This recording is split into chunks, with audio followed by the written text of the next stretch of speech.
What do you mean by gene rich and gene poor? देखो, suppose ये मैं E coli bacteria का जो है डीएनए कलेक्ट किया, 10 एमबी का मैं ये डीएनए यहाँ सो किया हूँ, और इस 10 एमबी के डीएनए में सपोज करो कि 200 जीन्स है, और ई कोलाई के प्लेस पर अब मैं यहाँ ह्यूमन के डीएनए को शो करूँ, और ये ह्यूमन का जो डीएनए है इनका भी साइज 10 मेगाबेस पेयर है, 10 एमबी, यहाँ 50 जीन्स है। तो ई कोलाई के केस में 10 एमबी के डीएनए में आप 200 जीन्स को कंसीडर करो, और ह्यूमन के केस में 10 एमबी के जो है डीएनए में आप 50 जीन्स को कंसीडर करो। तो मैं ई कोलाई के रिस्पेक्ट में कहूंगा कि यहाँ जीन रिच कंडीशन है, और ह्यूमन के केस में मैं कंसीडर करूंगा कि यहाँ जीन पुअर कंडीशन है। यहाँ total amount of genetic material से हमें मतलब ही नहीं, हमें मतलब है कि अगर मैं यूनिट लेंथ कंसीडर कर रहा हूँ ई कोलाई में, और यूनिट लेंथ को अगर मैं ह्यूमन के केस में कंसीडर कर रहा हूँ, तो फिर इन दोनों में जो है नंबर ऑफ जीन के रिस्पेक्ट में जो है क्या सिचुएशन। तो अगर मैं ई कोलाई के 10 एमबी डीएनए को कंसीडर कर रहा हूँ तो यहाँ 200 जीन्स है, और ह्यूमन के अगर मैं 10 एमबी डीएनए को कंसीडर कर रहा हूँ तो यहाँ 50 जीन्स है। तो मैं ई कोलाई के रिस्पेक्ट में कहूंगा कि वहाँ जीन रिच कंडीशन है, और ह्यूमन के केस में मैं मेंशन करूंगा कि यहाँ gene poor condition. Clear? Yes sir. पहले क्या होता था कि इडियोग्राम और कैरियोग्राम को भी हम लोग एक ही मान लेते थे, लेकिन अब क्या है कि कैरियोग्राम और इडियोग्राम को भी जो है डिफ्रेंशिएट किया गया है। इडियोग्राम का मतलब हुआ कि डायग्रामेटिक रिप्रेजेंटेशन, बट जब आप कैरियोग्राम की बात करते हो तो डायग्रामेटिक रिप्रेजेंटेशन के साथ साथ आप ये भी चेक करते हो कि आप उसको डिक्रीजिंग ऑर्डर में मेटाफेजिक क्रोमोसोम को अकॉर्डिंग टू लेंथ आप किस पर्टिकुलर वे में अरेंज किए हो, उसके आधार पर जो है ये टर्म जो है अप्लाई किया जा रहा है कैरियोग्राम। Differences between the reciprocal heterozygous translocation and non-reciprocal translocation. पहले आप इस बात को अंडरस्टैंड करो कि नॉन रेसिप्रोकल और रेसिप्रोकल में क्या डिफरेंसेस है। अगर मैं ये टू डिफरेंट क्रोमोसोम को शो कर रहा हूँ, this is first number chromosome, this is the second number chromosome. अगर फर्स्ट नंबर क्रोमोसोम का एक पर्टिकुलर सेगमेंट ब्रेक हुआ और वो सेकंड के पास चला गया, और सेकंड नंबर क्रोमोसोम का एक फ्रेगमेंट जो है ब्रेक हुआ, वो फर्स्ट के पास ट्रांसफर्ड हो गया, तो मैं इसे कहूंगा रेसिप्रोकल। सेकंड का सर्टेन सेगमेंट फर्स्ट के पास, और फर्स्ट का सर्टेन सेगमेंट जो है सेकंड के पास, मैं कहूंगा कि this is the reciprocal. Non reciprocal का मतलब ये हुआ कि अगर मैं फर्स्ट एंड सेकंड के क्रोमोसोम को अगर कंसीडर कर रहा हूँ, और फर्स्ट के क्रोमोसोम का एक फ्रेगमेंट सेकंड को जो है ना ट्रांसफर हो गया, बट सेकंड का कोई भी सेगमेंट फर्स्ट को ट्रांसफर नहीं हुआ, तो मैं कहूंगा नॉन रेसिप्रोकल। ये दोनों ट्रांसलोकेशन है, बट इस पर्टिकुलर कंडीशन में आप टर्म अप्लाई करोगे रेसिप्रोकल ट्रांसलोकेशन, इस कंडीशन में आप टर्म अप्लाई करोगे non reciprocal translocation. Heterozygous conditions को आप यहाँ अप्लाई मत करो, हेटेरोजाइगस का मीनिंग अलग था। आप यहाँ अगर डिफरेंसेस की बात करते हो तो रेसिप्रोकल ट्रांसलोकेशन और नॉन रेसिप्रोकल ट्रांसलोकेशन की बात करो। अब रही बात हेटेरोजाइगस और होमोजाइगस ट्रांसलोकेशन। देखो, हेटेरोजाइगस ट्रांसलोकेशन और होमोजाइगस ट्रांसलोकेशन आप रेसिप्रोकल कंडीशन में भी शो कर सकते हो और नॉन रेसिप्रोकल कंडीशन में भी शो कर सकते हो। चलो मैं ऐसा करता हूँ कि रेसिप्रोकल कंडीशन में हेटेरोजाइगस ट्रांसलोकेशन की बात करते हैं। अब मैं रेसिप्रोकल ट्रांसलोकेशन शो कर रहा हूँ between first number chromosome and second number chromosome. Reciprocal translocation अगर शो कर रहा हूँ तो रेसिप्रोकल ट्रांसलोकेशन शो करने का मतलब है कि फर्स्ट का पोर्शन जो है सेकंड को ट्रांसफर हुआ, और सेकंड का पोर्शन जो है फर्स्ट को ट्रांसफर हुआ। ये कंडीशन रेसिप्रोकल। अब रेसिप्रोकल में भी दो कंडीशन होता है, एक हेटेरोजाइगस और दूसरा होता है होमोजाइगस। अब अगर आप ह्यूमन के केस को अगर कंसीडर करो तो फर्स्ट नंबर क्रोमोसोम के तो दो कॉपी होते हैं, जिसे आप होमोलोगस कॉपी के तौर पर कंसीडर करते हो। उसी तरह से सेकंड नंबर क्रोमोसोम के भी टू कॉपीज होते हैं, जिसे आप होमोलोगस क्रोमोसोम के तौर पर कंसीडर करते हो। अब अगर मैं रेसिप्रोकल ट्रांसलोकेशन के दौरान होमोजाइगस कंडीशन की अगर बात करूं, होमोजाइगस, तो फर्स्ट क्रोमोसोम के जो दोनों कॉपी हैं और सेकंड क्रोमोसोम के जो दोनों कॉपी हैं वो ट्रांसलोकेशन में पार्टिसिपेट करें। मैंने फर्स्ट का दोनों कॉपी और सेकंड का दोनों कॉपी रेसिप्रोकल ट्रांसलोकेशन में पार्टिसिपेट किया, तो मैं कहूंगा होमोजाइगस। लेकिन अगर मान लो कि रेसिप्रोकल ट्रांसलोकेशन हो रहा है, फर्स्ट क्रोमोसोम का एक कॉपी पार्टिसिपेट कर रहा है और एक कॉपी पार्टिसिपेट नहीं कर रहा है, सेकंड नंबर क्रोमोसोम का एक कॉपी पार्टिसिपेट कर रहा है, एक कॉपी पार्टिसिपेट नहीं कर रहा है, इसका मतलब है कि फर्स्ट नंबर क्रोमोसोम के एक कॉपी में ट्रांसलोकेशन नहीं शो कर रहा, सेकंड नंबर क्रोमोसोम की एक कॉपी में ट्रांसलोकेशन नहीं शो कर रहा, और फर्स्ट नंबर क्रोमोसोम का एक कॉपी और सेकंड नंबर क्रोमोसोम का एक कॉपी ट्रांसलोकेशन के प्रोसेस को शो कर रहा है, तो मैं कहूंगा कि this is the heterozygous. Translocation reciprocal ही है, बट ट्रांसलोकेशन रेसिप्रोकल में भी दो कंडीशन आप लेते हो, होमोजाइगस एंड हेक्टोजाइगस। अगर दोनों होमोलोगस क्रोमोसोम अगर पार्टिसिपेट करता, फर्स्ट के दोनों कॉपी सेकंड के दोनों कॉपी रेसिप्रोकल ट्रांसलोकेशन में पार्टिसिपेट करता, तो फिर उस कंडीशन में होमोजाइगस। अगर फर्स्ट का एक कॉपी सेकंड का एक कॉपी अगर पार्टिसिपेट कर रहा है, तो हेटेरोजाइगस रेसिप्रोकल ट्रांसलोकेशन। अब समझ में आ गई?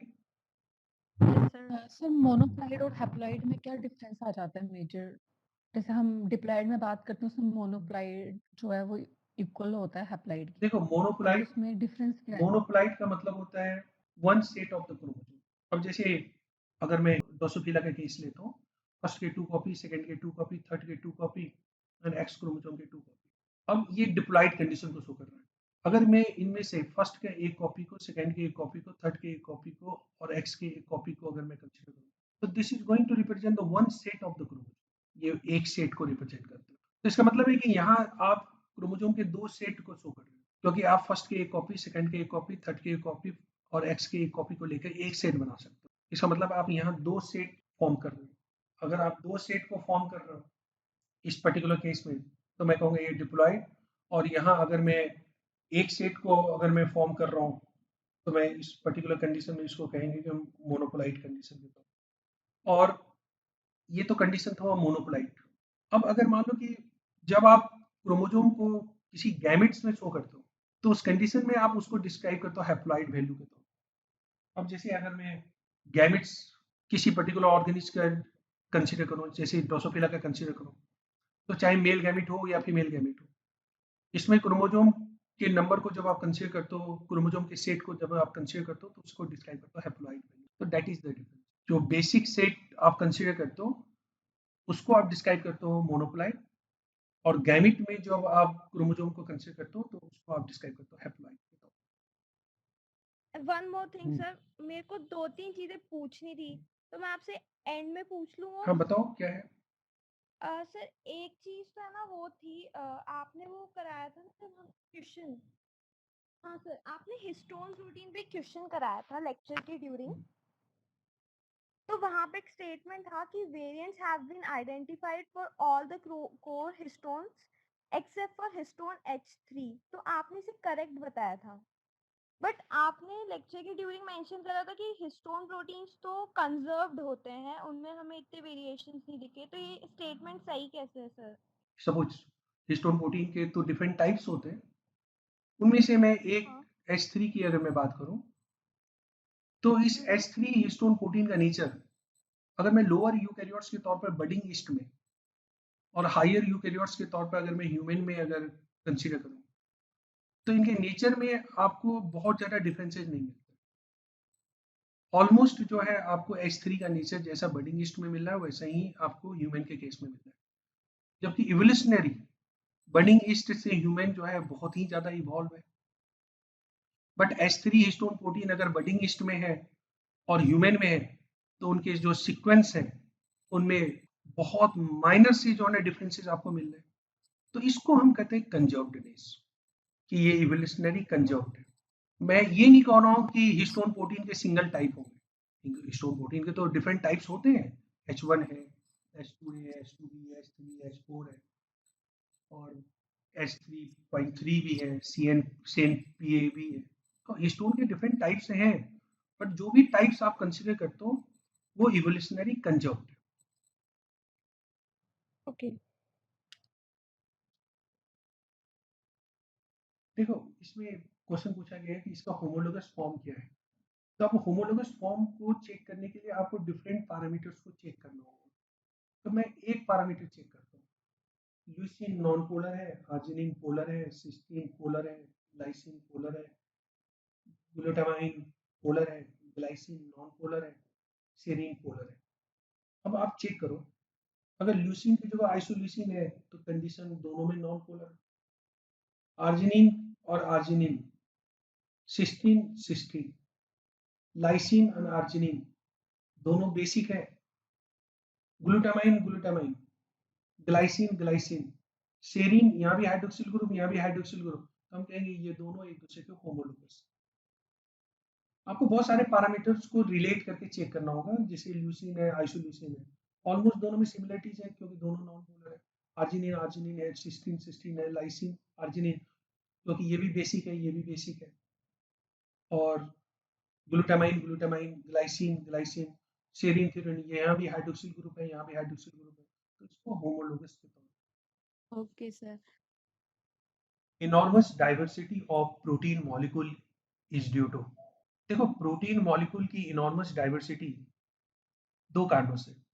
एक तो number of amino acid residues कितने पार्टिसिपेट करते हैं, तो जैसा कि मैं वीडियो में मेंशन किया था कि 22 स्टैंडर्ड अमीनो एसिड्स पेप्टाइड और पॉलीपेप्टाइड के फॉर्मेशन में पार्टिसिपेट करता है। 22 अमीनो एसिड रेजिड्यूज के साथ साथ अमीनो एसिड रेजिड्यूज किस पर्टिकुलर सीक्वेंस में पेप्टाइड या पॉलीपेप्टाइड में प्रेजेंट है, उसके आधार पर पेप्टाइड एंड पॉलीपेप्टाइड का नेचर डिसाइड होता है।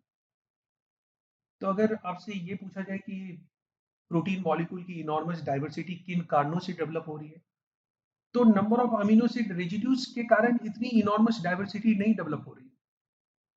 इनॉर्मस डाइवर्सिटी डेवलप हो रही है कि जो 22 अमीनो एसिड रेजिड्यूज पार्टिसिपेट कर रहा है वो किस पर्टिकुलर ऑर्डर में ज्वाइन करके पेप्टाइड और पॉलीपेप्टाइड का फॉर्मेशन कॉज कर रहा है, उसके कारण इनॉर्मस डाइवर्सिटी डेवलप हो रही है।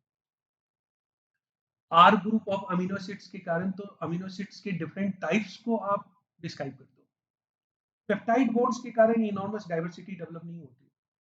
Amino group of amino acids के कारण जो है इनॉर्मस डाइवर्सिटी डेवलप नहीं हो रही। इनॉर्मस डाइवर्सिटी डेवलप हो रही है कि किस पर्टिकुलर सीक्वेंस में अमीनो एसिड ज्वाइन कर रहा है। If a sample of DNA is found to have the base composition of adenine 40, mole ratio दिया हुआ, तो मैं यहाँ मोल रेशियो की जगह सिंपली जो परसेंटेज के टर्म में मेंशन कर रहा हूँ, तो 40 है, थायमीन 22 है, ग्वानिन 19 है और साइटोसिन 19 है। अगर डबल स्टैंडर्ड डीएनए होता तो डबल स्टैंडर्ड डीएनए में जितना एडनिन होता उतना थायमीन होना चाहिए था, जितना ग्वानिन होता उतना ही साइटोसिन होता। अब देखो यहाँ जितना ग्वानिन है उतना ही साइटोसिन है, ये बात तो डबल स्टैंडर्ड डीएनए के केस में एप्लीकेबल है। बट आप देखो यहाँ एडेनिन और थायमीन के प्रोपोर्शन इक्वल नहीं है, ये दोनों बहुत ज्यादा डिफरेंसेस शो कर रहा है। और इतनी ज्यादा डिफरेंसेस शो करने का मतलब है कि ये डीएनए डबल स्टैंडर्ड डीएनए के फॉर्म में नहीं है, ये डीएनए सिंगल स्टैंडर्ड डीएनए के फॉर्म में हो। क्योंकि अगर आप सिंगल स्टैंडर्ड डीएनए आप कंसीडर करते हो तो जरूरी नहीं है कि जितना एडेनिन हो उतना ही थायमीन हो, जरूरी नहीं है कि जितना साइटोसिन हो उतना ही ग्वानिन हो, ये प्रोपोर्शन डिफर कर सकता है। तो according to this question the DNA should be the single standard. अब देखो चार्गर्स रूल सर्कुलर डीएनए के केस में भी एप्लीकेबल है, लीनियर डीएनए के केस में भी एप्लीकेबल है, तो इनसे जो है पता नहीं चलता है कि यहाँ चार्गर्स रूल एप्लीकेबल होगा या नहीं होगा। तो सर्कुलर और लीनियर से मतलब नहीं है, आपको मतलब रखना है सिर्फ कि सिंगल स्टैंडर्ड कंडीशन है या डबल स्टैंडर्ड कंडीशन है। अगर डबल स्टैंडर्ड है तो चार्गर्स रूल एप्लीकेबल होगा, और सिंगल स्टैंडर्ड है तो चार्गर्स रूल एप्लीकेबल नहीं होगा। और यहाँ लिखा हुआ है डीएनए इज हाईली रिपीटेटिव। देखो हाईली रिपीटेटिव का मतलब क्या होता है? हाईली रिपीटेटिव का मतलब ये है कि सपोज मैं एक डबल स्टैंडर्ड डीएनए शो कर रहा हूँ और इस डबल स्टैंडर्ड डीएनए में यहाँ मैं एक सीक्वेंस को कंसीडर किया, सपोज ये 5 बेस पेयर का सीक्वेंस है, और इस 5 बेस पेयर के सीक्वेंस के तौर पर मैं adenine thymine, cytosine guanine, guanine और साइटोसिन को कंसीडर कर रहा हूँ। ये 5 बेस पेयर का एक सीक्वेंस है। अब इस 5 बेस पेयर के सीक्वेंस के अगर मान लो कि मैं यहाँ रिपीटेशन अगर शो कर रहा हूँ और रिपीटेशन और नंबर ऑफ कॉपीज, सपोज करो कि मैं नंबर ऑफ कॉपीज 50,000 यहाँ शो कर रहा हूँ, ये 5 बेस पेयर का एक रिपीटेटिंग यूनिट को मैं यहाँ शो कर रहा हूँ, और इस रिपीटेटिंग यूनिट के 50,000 कॉपीज अगर प्रेजेंट है, तो मैं इस कंडीशन में इसको हाईली रिपीटेटिव सीक्वेंसेस के तौर पर डिस्क्राइब करूंगा। अगर मान लो कि नंबर ऑफ कॉपीज 10 है या नंबर ऑफ कॉपीज 20 है, नंबर ऑफ कॉपीज 100 तक है, तो मैं इसको कहूंगा मॉडरेटली रिपीटेटिव। बट यहाँ लिखा हुआ है कि हाईली रिपीटेटिव, इट मीन्स कि यहाँ नंबर ऑफ रिपीट्स बहुत ज्यादा प्रेजेंट है। जैसे कि मैं यहाँ एग्जांपल के तौर पे 50,000 रिपीट्स को अगर कंसीडर कर रहा हूँ, तो मैं इसे हाईली रिपीटेटिव सीक्वेंसेस के तौर पे कंसीडर करूँ।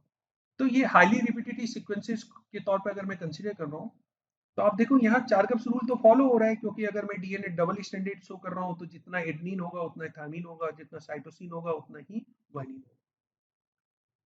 You got my point? Sir. अगर आप एक डबल स्टैंडर्ड डीएनए को कंसीडर करते हो और डबल स्टैंडर्ड डीएनए में मैं अगर यहाँ रैंडमली न्यूक्लियोटाइड्स को शो कर रहा हूँ, thymine, cytosine, guanine, adenine, thymine, cytosine and cytosine. अब according to question, adenine plus guanine and thymine plus cytosine का रेशियो वन स्ट्रैंड में, तो यहाँ मैं एक स्ट्रैंड को कंसीडर कर रहा हूँ, this is the one strand. यहाँ चेक करते हैं, एडनिन प्लस ग्वानिन है और जो थायमिन प्लस साइटोसिन है इसका रेशियो क्या है। देखो एडनिन कितने हैं, तो 2 एडनिन है। ग्वानिन कितने हैं, तो 3 ग्वानिन। और थायमिन कितने हैं, तो 1 थायमिन और 1 थायमिन है। और साइटोसिन कितने हैं, तो साइटोसिन भी 1। तो अब देखो यहाँ वैल्यू कितना हुआ, 5/2 एक स्टैंड में। अब मैं इसके कॉम्प्लीमेंट्री स्टैंड की बात करूं, लिखा गया है same ratio in their complementary strand. तो same ratio in the complementary strand का मतलब एडनिन प्लस ग्वानिन और थायमिन प्लस साइटोसिन के रेशियो को चेक करते हैं। अब देखो तो यहाँ एडनिन कितने हैं, तो 1। ग्वानिन कितने हैं, तो 1। थायमिन कितना है, तो 2। साइटोसिन कितने हैं, तो 3। ये वैल्यू कितना है, 2/5। अब देखो जो वैल्यू यहाँ आपको मिल रहा है उसका इनवर्स आपको कंडीशन यहाँ मिल रहा है। अगर यहाँ 5/2 आपको मिल रहा है तो यहाँ आपको 2/5 आपको मिल रहा है। ये जस्ट मैं एक एग्जांपल से रिलेट किया हूँ। क्वेश्चन के अनुसार एडनिन प्लस ग्वानिन और साइटोसिन प्लस थायमिन, इनका रेशियो दिया हुआ है 0.7 को मैं 7/10 कर सकता हूँ। तो इसका जो कॉम्प्लीमेंट्री स्टैंड है वहां सेम रेशियो कितना होगा, adenine plus guanine cytosine plus thymine 10/7 और वैल्यू आएगा 1.43। ये जो वीडियो मैं प्रोवाइड किया था उसमें भी डिस्कस किया था कि आप इस तरह के क्वेश्चंस को किस मैनर में जो है सॉल्व करोगे। You understand? Yes sir. What is the approximate molecular weight of duplex DNA required to code for protein glyceraldehyde phosphate dehydrogenase? देखो यहाँ प्रोटीन का मॉलिकुलर वेट मेंशन है, तो प्रोटीन का यहाँ मॉलिकुलर वेट दिया हुआ है 40,000।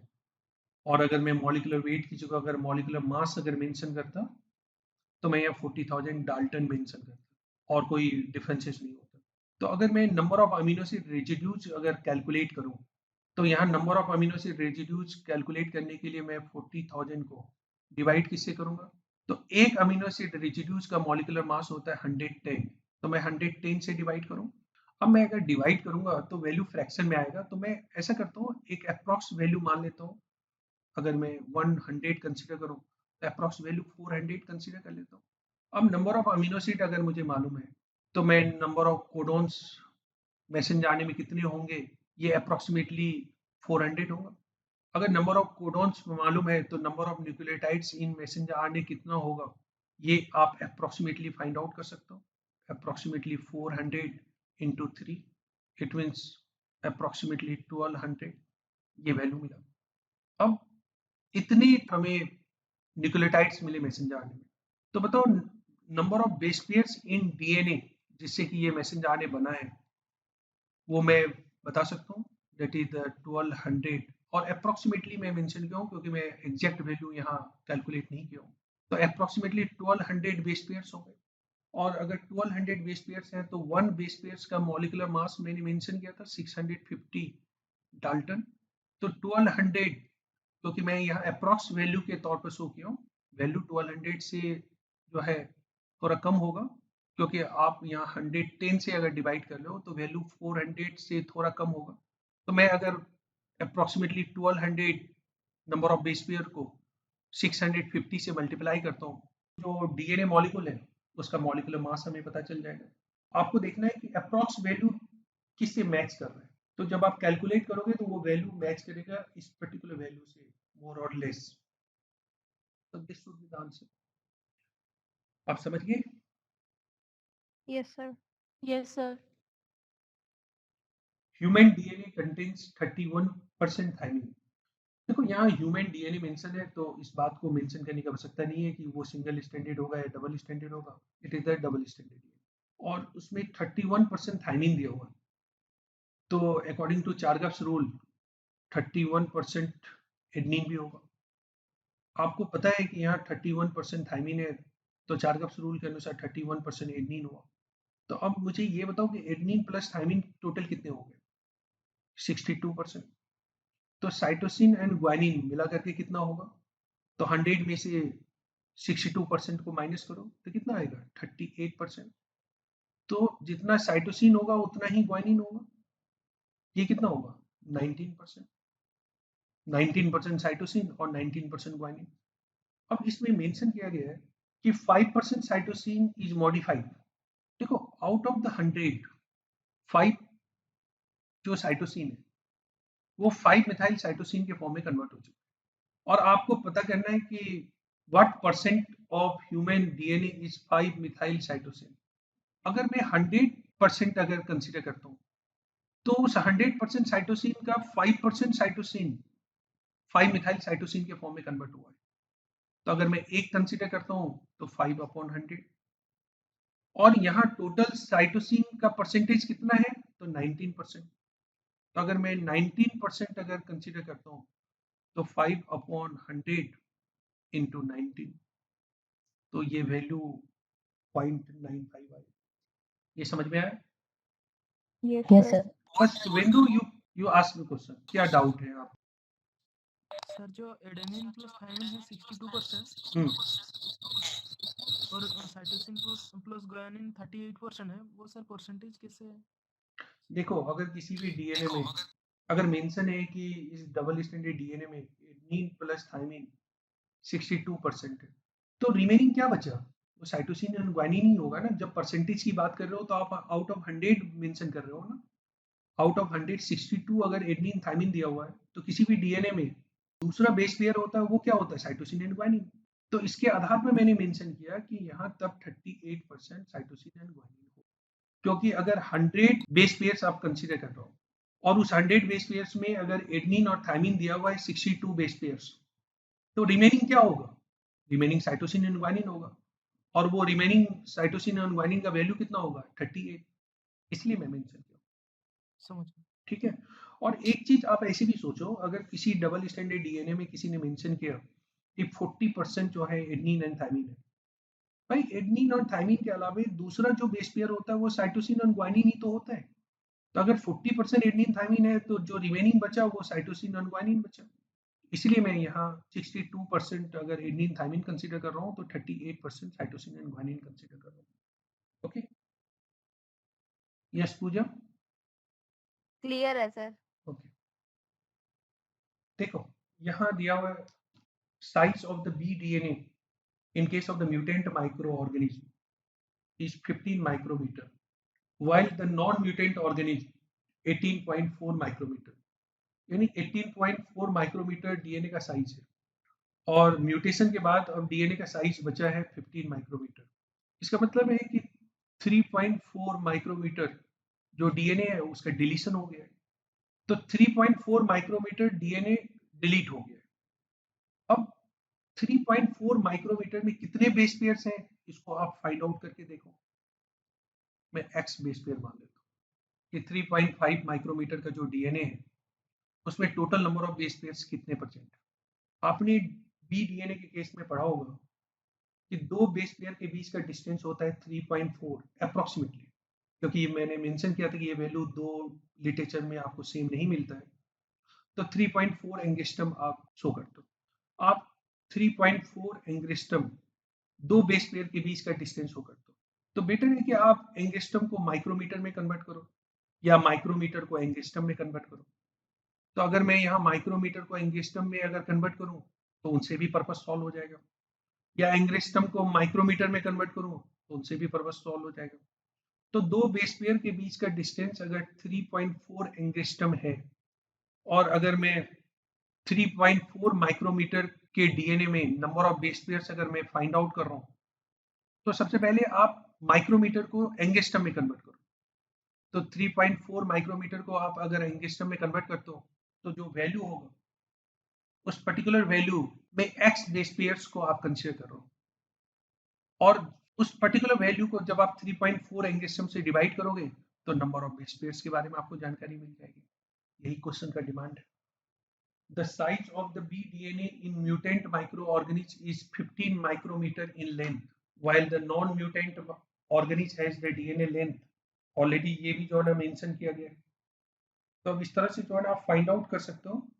मुझे नहीं लगता कि इस तरह के क्वेश्चंस को सॉल्व करने में डिफिकल्टी आनी चाहिए।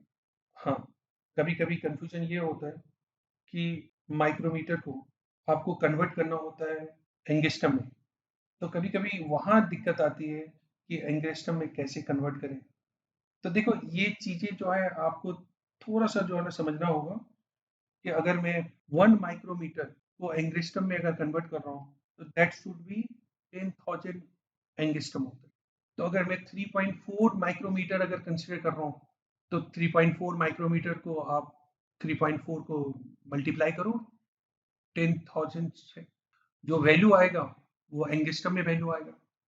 और दो बेस पेयर के बीच का डिस्टेंस आप 3.4 एंगस्ट्रम कंसिडर करते हो, तो जब आप इनको 3.4 एंगस्ट्रम से डिवाइड करोगे तो नंबर ऑफ बेस पेयर्स के बारे में जानकारी मिल जाएगी। ये समझ में आ गया?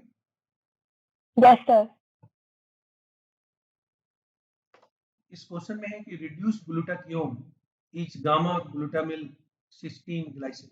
देखो पर्टिकुलर क्वेश्चन को सॉल्व करते इसमें एक चीज आप ये ध्यान में रखना कि जब आप ग्लूटाथियोन के स्ट्रक्चर को शो करते हो तो ग्लूटाथियोन के केस में ग्लूटामेट पार्टिसिपेट करता है, सिस्टीन पार्टिसिपेट करता है एंड ग्लाइसिन पार्टिसिपेट करता है।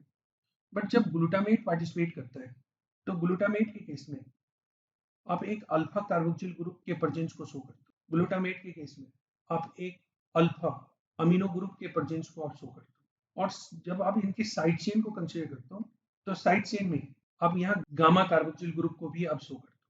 तो this is the gamma carboxyl group. Okay, normally क्या होता है कि जब पेप्टाइड बॉन्ड के फॉर्मेशन को आप कंसीडर करते हो तो किसी अमीनो एसिड का अल्फा कार्बोक्सिल ग्रुप और किसी इनकमिंग अमीनो एसिड का अल्फा अमीनो ग्रुप ये पार्टिसिपेट करता है। तो जैसे अगर मैं ग्लूटाथियोन मॉलिक्यूल कंसीडर नहीं करता तो ग्लूटामेट का अल्फा कार्बोक्सिल ग्रुप पार्टिसिपेट करता है और सिस्टीन का अल्फा अमीनो ग्रुप पार्टिसिपेट करता है। फिर इस सिस्टीन और ग्लाइसिन के बीच शो करता है तो इनका अल्फा कार्बोक्सिल ग्रुप पार्टिसिपेट करता है और इसका अल्फा अमीनो ग्रुप पार्टिसिपेट करता है। बट यहाँ कंडीशन अलग है। कंडीशन ये है कि जब आप ग्लूटामेट के स्ट्रक्चर को आप यहाँ कंसीडर करते हो तो ग्लूटामेट का जो अल्फा अमीनो ग्रुप है ये भी बॉन्ड के फॉर्मेशन में पार्टिसिपेट नहीं कर रहा है। जो अल्फा कार्बोक्सिल ग्रुप है वो भी बॉन्ड के फॉर्मेशन में पार्टिसिपेट नहीं कर रहा है। पार्टिसिपेट कौन कर रहा है? तो पार्टिसिपेट कर रहा है अल्फा कार्बोक्सिल ग्रुप के प्लेस पर गामा कार्बोक्सिल ग्रुप पार्टिसिपेट कर रहा है। ये पार्टिसिपेट कर रहा है। तो जब गामा कार्बोक्सिल ग्रुप पार्टिसिपेट करेगा तो गामा कार्बोक्सिल ग्रुप के पार्टिसिपेशन के बाद जो पेप्टाइड बॉन्ड का फॉर्मेशन यहाँ कंप्लीट होगा उस पेप्टाइड बॉन्ड में अब आप यहाँ सिस्टीन को शो करोगे। अब देखो इस सिस्टीन का जो अल्फा अमीनो ग्रुप है वो पार्टिसिपेट किया और ग्लूटामेट का गामा कार्बोक्सिल ग्रुप पार्टिसिपेट किया, जबकि पार्टिसिपेट करना चाहिए था अल्फा कार्बोक्सिल ग्रुप को।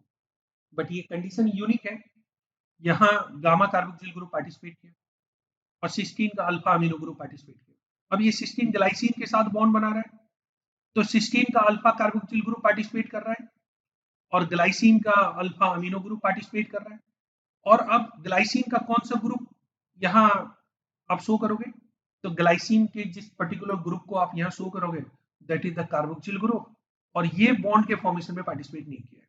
और ग्लाइसिन का जो साइड चेन होता है उसमें कोई आयनाइजेबल ग्रुप हो आप शो नहीं करते। सिस्टीन का जो साइड चेन होता है उसमें आप आयनाइजेबल ग्रुप के तौर पर सल्फाइड्रल ग्रुप शो करते हो।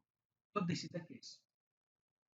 जैसा कि मैं मेंशन किया था वीडियो में, जब भी आप किसी पर्टिकुलर पीएच पर कैलकुलेशन करते हो तो सबसे पहले आप इसको सबसे लोएस्ट पीएच पर प्लेस करो।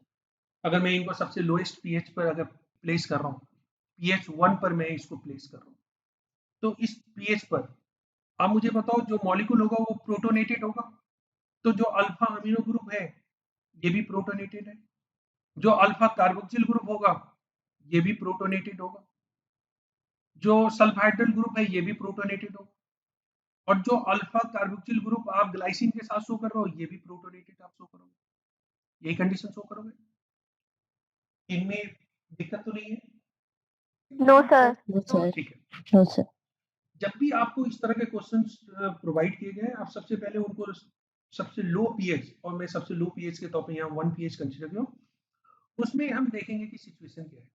तो मॉलिक्यूल पूरी तरह से प्रोटोनेटेड है, यहाँ भी प्रोटोनेटेड कंडीशन, यहाँ भी प्रोटोनेटेड कंडीशन, यहाँ भी प्रोटोनेटेड कंडीशन। अब पीएच 9 पर बात करते हैं। भाई पीएच 9 पर अल्फा कार्बोक्सिल ग्रुप डिप्रोटोनेटेड होगा, क्योंकि ये अपने प्रोटॉन को 3 पीएच के आसपास ही रिलीज कर देता है। तो यहाँ आप CO माइनस कंडीशन शो करोगे, और इसके पीके वैल्यू को आप मेंशन करते हो PK1 से, और PK1 का वैल्यू आपको मालूम है काफी कम होता है, तो यहाँ डिप्रोटोनेटेड कंडीशन आपको मिलेगा। इसके अलावा जब आप सिस्टीन को कंसीडर करते हो, तो सिस्टीन के पास जो अल्फा अमीनो ग्रुप है वो तो कोवलेंट बॉन्ड का फॉर्मेशन में पार्टिसिपेट कर गया, और जो अल्फा कार्बोक्सिल ग्रुप है वो भी कोवलेंट बॉन्ड के फॉर्मेशन में पार्टिसिपेट कर चुका है। तो फिर आप alpha carboxyl group, alpha amino group के रिस्पेक्ट में यहाँ प्रोटोनेशन और डिप्रोटोनेशन तो कंसीडर करोगे नहीं।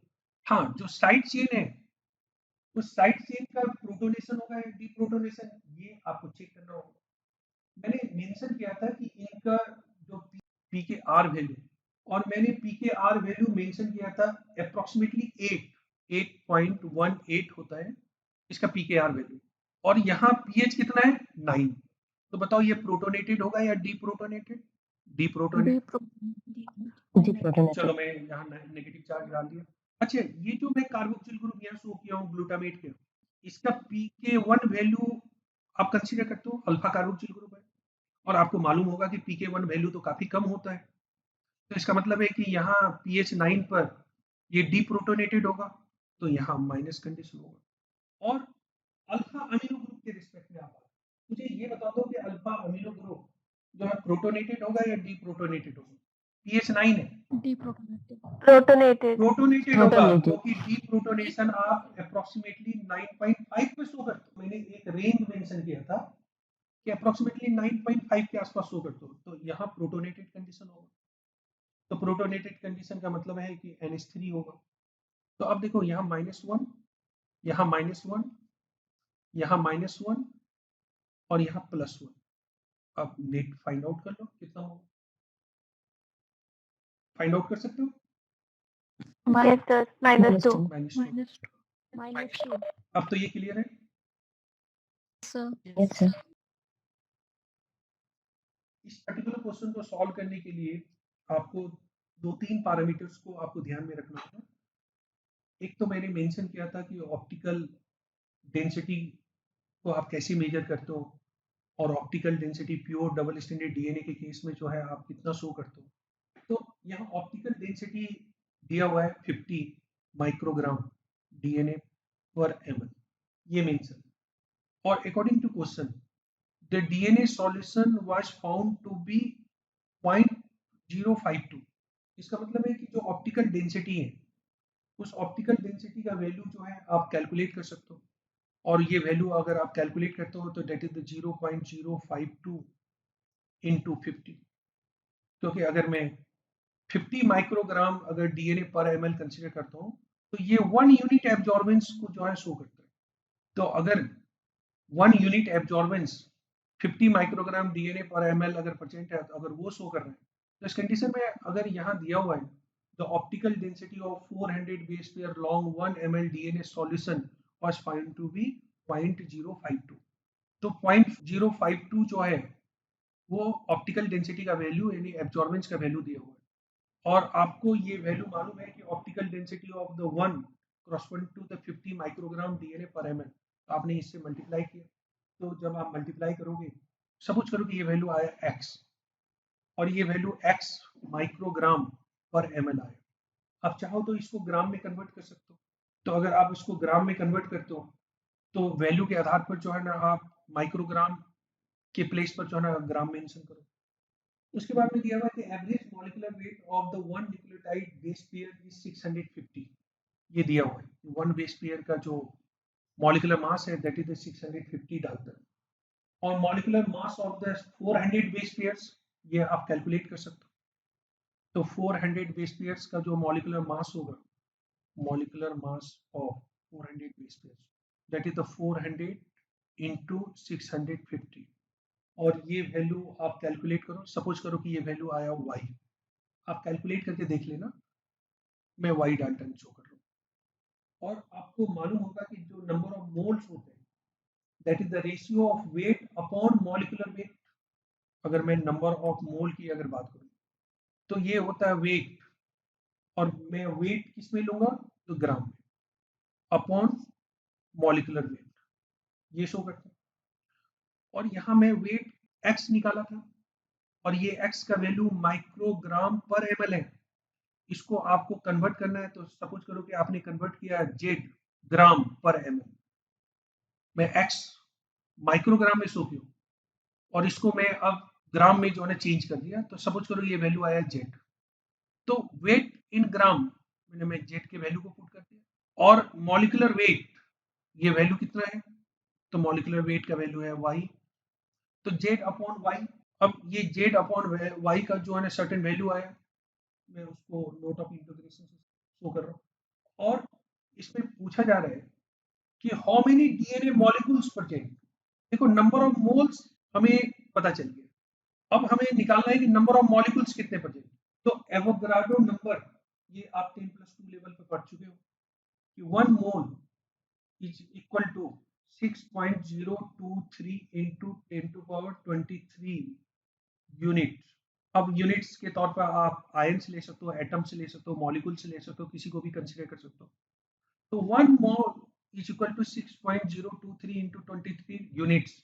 और ये जो नंबर ऑफ मोल्स आया है जिसको मैं नोट ऑफ इंटीग्रेशन से डिनोट किया हूँ, इसको मान लेता हूँ P। तो P मोल कितना होगा, तो P मोल को आप कैलकुलेट कर सकते हो, इनसे से मल्टीप्लाई करोगे तो इतने नंबर ऑफ मॉलिक्यूल्स के बारे में आपको इंफॉर्मेशन मिल जाएगा, मॉलिक्यूल्स। ठीक है, मैं फिर से एक्सप्लेन कर रहा हूँ, आप देखो। देखो इस क्वेश्चन में दिया हुआ है कि optical density of 400 base pairs long 1 ml DNA solution was found to be 0.052. How many DNA molecules are present in solution? One base pair is equal to 650 Daltons. An optical density of 1D correspond to the 50 microgram DNA per ml.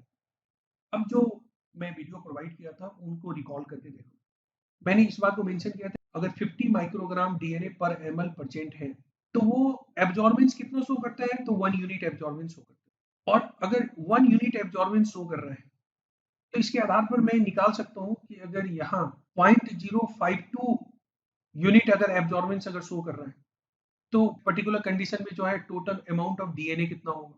तो मैंने 50 से जो है ना multiply कर दिया, तो हमें पता चल गया कि जो है टोटल अमाउंट ऑफ डीएनए जो है कितना परसेंट है, उसको मैं यहाँ x से डिनोट किया और ये वैल्यू आया माइक्रोग्राम पर ml। और इसको मैं चेंज किया हूँ ग्राम में, और क्यों ग्राम में चेंज किया हूँ इसको आप आगे चेक करो। और 400 बेस पेयर का मॉलिक्यूलर मास आपको कैलकुलेट करना है, तो 400 बेस पेयर का मॉलिक्यूलर मास होगा 400 into 650, क्योंकि 1 बेस पेयर का मॉलिक्यूलर मास 650 दिया हुआ है। दोनों को मल्टीप्लाई करने पर सपोज करो कि वैल्यू आया y डाल्टन। अब आपको नंबर ऑफ मोल निकालना है, तो मोल होता है वेट अपॉन मॉलिक्यूलर वेट, और वेट आप किस टर्म में यूज करते हो, तो ग्राम में। तो वेट आपने कितना निकाला, जेड ग्राम, और मॉलिक्यूलर वेट ये आप y डाल्टन आपने निकाला, इन दोनों का रेशियो आया सपोज p, तो ये नंबर ऑफ मोल निकल गया। अब आपको नंबर ऑफ मोल के साथ साथ नंबर ऑफ मॉलिक्यूल्स निकालने हैं, और आपको ये मालूम है कि 1 मोल is equal to 6.023 into 23 units.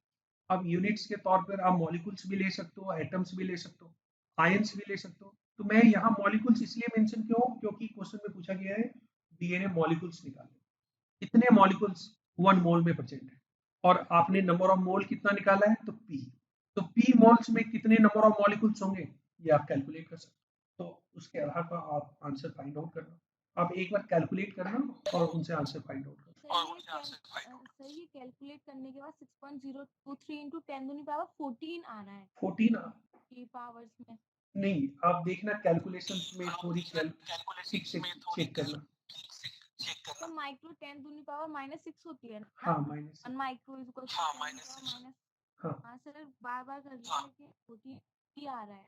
50 into 0.052 को मल्टीप्लाई करने पर कितना आ रहा है वैल्यू, 2.6 2.6 माइक्रोग्राम पर ml, ये आया। और इसको मैं मेंशन कर सकता हूँ 2.6 इंटू 10 टू पावर -6 ग्राम कर सकते हैं। Yes sir. तो ठीक है, अब उसके आधार पर कर लेंगे। और ये 400 इंटू 650 को मल्टीप्लाई करने पर कितना आया था? आया था सर 26 इंटू 10 टू पावर 4। 2630 यही ना? Yes sir. हाँ 2640 हो गया। Yes sir. अब आप इनको डिवाइड करो 2.6 इंटू 10 टू पावर -6 अपॉन 260000। ठीक है, और मैं ऐसा करता हूँ, यहाँ से पॉइंट हटा करके यहाँ एक जीरो डाल देता हूँ, और इसको अगर मैं कट करूँ तो ये कितना आएगा? तो 10 to power -5 10 to power -6 upon 1/5। तो मैं इसको अगर ऊपर कर दूं तो 1 इंटू 10 टू पावर -11 आ जाएगा। Yes sir. ठीक है, अब करके चेक करना। अब ये वैल्यू आ रहा है ना, देखो 6.023 इंटू 10 टू पावर 23 है। इसको मल्टीप्लाई करो 10 टू पावर -11 से। यहाँ 23 है, यहाँ -11 है, तो 6.023 इंटू 10 टू पावर 12 आ तो गया। चलिए आप एक बार फिर से चेक करना कैलकुलेशन, ये तो आ तो रहा है 6.023 into 10 to power -10 to power 12। Yes sir. ठीक है, मूव करूँ आगे। Yes sir. देखो इसमें दिया हुआ है assuming that histone octamer form a cylinder 9 nanometer in diameter and 5 nanometer in height, and that the human genome form 32 million nucleosome. What fractions of the volume of nucleus is occupied by the histone octamer? देखो एक nucleus है और इस nucleus का diameter दिया हुआ है, इसके अंदर न्यूक्लियोजोम प्रेजेंट, कितने न्यूक्लियोजोम प्रेजेंट है तो दिया हुआ है। एक न्यूक्लियोजोम का डायमेंशन ऑलरेडी प्रोवाइडेड है, तो यहाँ एक न्यूक्लियोजोम का डायमेंशन मालूम है और साथ साथ कितने यहाँ न्यूक्लियोजोम जो है प्रेजेंट है वो भी वैल्यू दिया हुआ है। तो पूछा जा रहा है कि इस न्यूक्लियस का कितना फ्रैक्शन इस पर्टिकुलर जो है न्यूक्लियोजोम के द्वारा ऑक्युपाई हो रहा है, ये फाइंड आउट करना है। अब इसे फाइंड आउट करने के लिए सबसे पहले आप न्यूक्लियस का वॉल्यूम तो कैलकुलेट करो।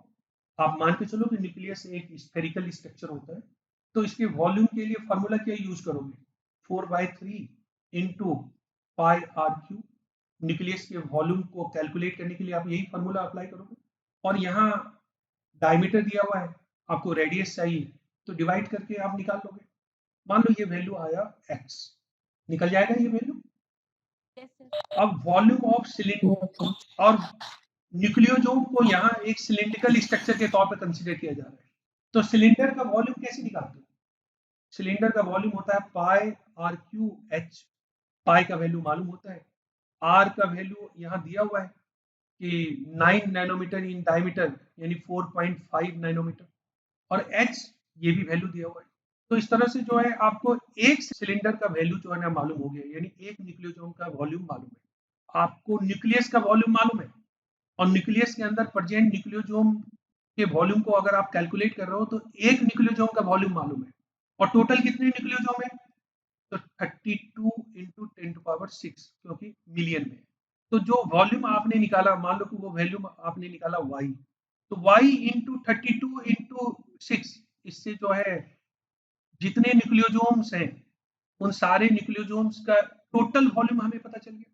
और स्फेरिकल स्ट्रक्चर के तौर पर अगर आप न्यूक्लियस को कंसीडर कर रहे हो तो उनका वॉल्यूम आपको यहाँ मालूम है x, तो अब डिवाइड कर लो तो फ्रैक्शन आपको पता चल जाएगा।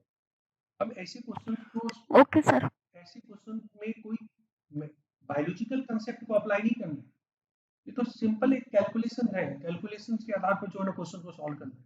आपको यहाँ सारे इंफॉर्मेशन प्रोवाइड किए गए कि हिस्टोन ऑक्टामेरिक स्ट्रक्चर जो आप न्यूक्लियोसोम में शो करते हो वो एक सिलेंड्रिकल स्ट्रक्चर के तौर पर है, उसका डायमीटर दिया हुआ है, उसका हाइट दिया हुआ है, तो आप इसका वॉल्यूम निकाल सकते हो ना, pi r q h pi r square h के द्वारा। और ये स्ट्रक्चर जिस न्यूक्लियस में प्रेजेंट है उस न्यूक्लियस का डायमीटर दिया हुआ है, आप उसका वॉल्यूम निकाल लो। और कितने न्यूक्लियोसोम प्रेजेंट है ये भी जो है मेंशन है, तो आप न्यूक्लियोसोम का टोटल वॉल्यूम निकालो और वॉल्यूम न्यूक्लियस का ऑलरेडी जो है आप निकाल चुके हो, तो दोनों के रेशियो से आपको पता चल जाएगा कि कितना फ्रैक्शन जो है ऑक्यूपाई कर रहा है। मूव करूं? Yes sir. जो ये 6 माइक्रोमीटर डायमीटर दिया है, इसका कोई यूज नहीं करेंगे? देखो आप fraction of the volume of the 6 micrometre diameter जो दिया हुआ है वो न्यूक्लियस का, उसकी मदद से तो आप उस न्यूक्लियस का वॉल्यूम को कैलकुलेट कर रहे हो ना, क्योंकि न्यूक्लियस के वॉल्यूम के लिए फॉर्मूला क्या यूज करते हो, 4/3 पाई आर क्यू। तो आर क्यू का जो वैल्यू है वो क्या है, तो डायमीटर दिया हुआ है, तो डायमीटर दिया हुआ है तो हमने रेडियस निकाल दिया, और यही 3 माइक्रोमीटर जो है अब यहाँ वैल्यू जो है ना पुट करोगे रेडियस के प्लेस। सर 4.5 9 नैनोमीटर डायमीटर दिया था ना, अरे सर वो तो हिस्टोन ऑक्टामर का जो न्यूक्लियोसोमिक स्ट्रक्चर है उनके लिए दिया है, यस सर और ये न्यूक्लियस का दिया हुआ है ना, दोनों में फर्क है। देखो इस क्वेश्चन का सॉल्यूशन तो मैं वीडियो में प्रोवाइड किया हूँ कि जब आप एयर के केस में डाइलेक्ट्रिक कांस्टेंट का वैल्यू शो करते हो तो वो 1 शो करते हो, और वाटर का डाइलेक्ट्रिक कांस्टेंट का वैल्यू आप 80 शो करते हो, और डाइलेक्ट्रिक कांस्टेंट का वैल्यू अगर आप इंक्रीज होगा करोगे तो एट्रैक्टिव इंटरेक्शन जो है डिक्रीज होता है। तो अगर यहाँ दिया हुआ है इंटरेक्शन एनर्जी, क्योंकि इलेक्ट्रोस्टैटिक इंटरेक्शंस को आप मैथमेटिकली किस पर्टिकुलर वे में जो है प्रेजेंट करते हो, तो 1/4 पाई और epsilon unit charge Q1 Q2 upon 4, ये तो मेंशन करता हूँ ना। इसका जो वैल्यू है, अगर मैं एयर कंसीडर करता हूँ तो 1, अगर मैं वाटर कंसीडर करता हूँ तो 80। तो इसके आधार पर मैंने इंफॉर्मेशन को जो है एक्सप्लेन भी किया था, आप चेक करना। सर उस टाइम पे नहीं समझ में आया था इसीलिए डाला था, अब आ गया। Molecular formula of glycine. What would be the molecular formula of a linear oligomer made of linking the 10 glycine? देखो अगर मैं 10 ग्लाइसिन को अगर कंसीडर करता हूँ तो एक ग्लाइसिन C2H5O2N, तो अगर मैं 10 ग्लाइसिन अगर कंसीडर करता हूँ तो 10 ग्लाइसिन होगा तो ये हो जाएगा 20, H हो जाएगा 50, O हो जाएगा 20 और N हो जाएगा 10, यही होगा। बट जब आप दो ग्लाइसिन को आपस में लिंक करते हो तो वाटर जो है इस प्रोसेस में बाहर निकलता है, इसका मतलब है कि 2 हाइड्रोजन और 1 ऑक्सीजन बाहर निकला, और कितने ग्लाइसिन को जोड़ रहे हो, तो 10 ग्लाइसिन को जोड़ रहे हो, और उस 10 ग्लाइसिन में कितने जो है पेप्टाइड बॉन्ड बने, 9 पेप्टाइड बॉन्ड बना, तो कितना वाटर बाहर निकला, तो 9 वाटर मॉलिक्यूल जो है ना बाहर निकला, और एक वाटर मॉलिक्यूल में 2 हाइड्रोजन 1 ऑक्सीजन है, तो 9 वाटर मॉलिक्यूल में 18 हाइड्रोजन और ऑक्सीजन कितना हुआ, 9 ऑक्सीजन। तो अब आप 9 ऑक्सीजन को जो है ना यहाँ से माइनस करो, जो 9 ऑक्सीजन है उसको मैं यहाँ से माइनस करूंगा, और 50 हाइड्रोजन है टोटल, तो 18 हाइड्रोजन को जो है ना मैं यहाँ से माइनस करूंगा, तो कार्बन के नंबर में तो कोई फर्क नहीं आएगा, बट हाइड्रोजन का नंबर कितना हो जाएगा, 50 माइनस 18 32, ऑक्सीजन का नंबर कितना होगा, 20 माइनस 9 दैट इज 11, और नाइट्रोजन के नंबर में कोई फर्क नहीं आएगा दैट इज N10, तो ये हो जाएगा H, ये हो जाएगा O, तो C20 H32 O11 N10, देख लो वो ऑप्शंस यहाँ प्रोवाइडेड, ये समझ में आ गया? Yes sir. ठीक है, और कंडेंसेशन सिस्टम की बात कर रहे हैं, सिंथेसिस की बात कर रहे हैं ना, तो इस पर्टिकुलर प्रोसेस के दौरान वाटर जो है बाहर निकल रहा है।